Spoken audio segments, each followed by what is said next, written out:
Scott Wesson here from Warren Griffin to talk about some of these laws, some of which you probably heard of, some of which I'll guarantee you, you have not. But they all will impact your life one way or another. Scott, welcome back to the show. Good to see you.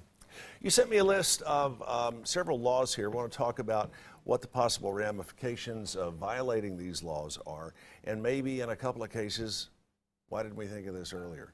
Exactly. No cell phones in school zones, and that's not an arguable thing. It is a law. No cell phones in school areas.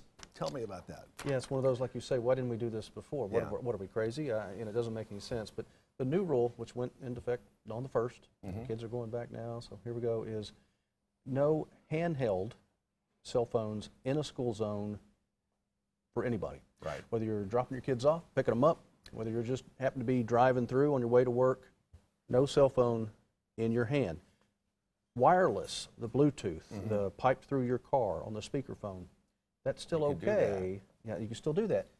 You can, I can, but the kids can't. Right. Okay. That makes sense. Yeah, it makes it. If you're under 18, you're not to be in a school zone talking on anything, whether it's wireless or not. Now, just to be clear, is this while schools are in effect, while the lights are flashing, or at any point, regardless of what time of the day or night? Well, if the lights flashing is the main time this would be in effect. Right. But any time that you're dropping your kids off or picking them up, even if that's middle of the day and you're oh, I need to pick up my daughter early, that would still be applicable. You still need to stay off that handheld phone. Here's another one from the Why Haven't We Done This Previously department. School bus drivers, new. Up until recently, they have not had to have any sort of formalized training or to have been a certain age other than 16. Now they got to be 25 and they have to complete a very comprehensive training program. Yeah, imagine that. Yeah, let's figure that one out. Yeah, it's fantastic, and I know a lot of people have lobbied for this, especially here in Tennessee, and it's not just in Tennessee. People have taken notice of this,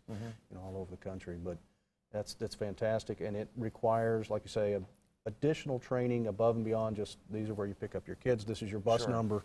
How to take care of these kids, and it's similar. Safety is first. Yeah, safety is first. You can't even rent a car until you're 25. Why should you be driving around kids in a bus? Good point. I want to bounce back to the no cell phones in the school zones just very briefly. What happens if an officer sees you and you get the ticket? What are you looking at? You're going to have a bad day, okay? Because you're going to pay $50. It's a $50 fine. Right. And I think it's embarrassing.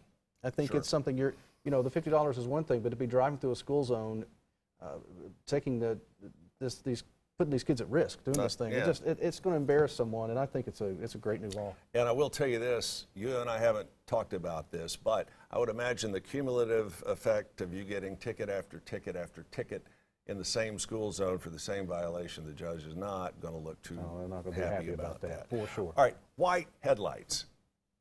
Only white headlights now as of the 1st of the year. Tell me. I'm a child of the 80s, and I'm trying to think what color would headlights be. Sure. But they're red.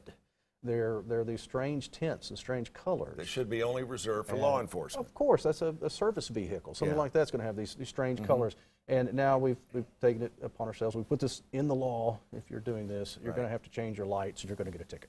All right, one more here because we're running out of time. Homeowners can cancel alarm contracts longer than 2 years by giving a 30-day notice, despite the heavy-handed techniques that a lot of the home security companies use. Yeah, that's our legislature looking out for us a little bit, giving these people a break. It's kind of a predatory thing. And you guys are seeing a lot of this. Yeah, it's you have these elderly people and people that they're preying on their fear a little bit. And look, they do provide good service. Sometimes it's very helpful, but you need to lock somebody in at a high rate for many years. And this helps people make a decision to go somewhere else. You use the term predatory, and that especially hits, unfortunately, a lot of our senior citizens and a lot of our younger kids who are just getting their feet wet in the real world. Yeah, that's right.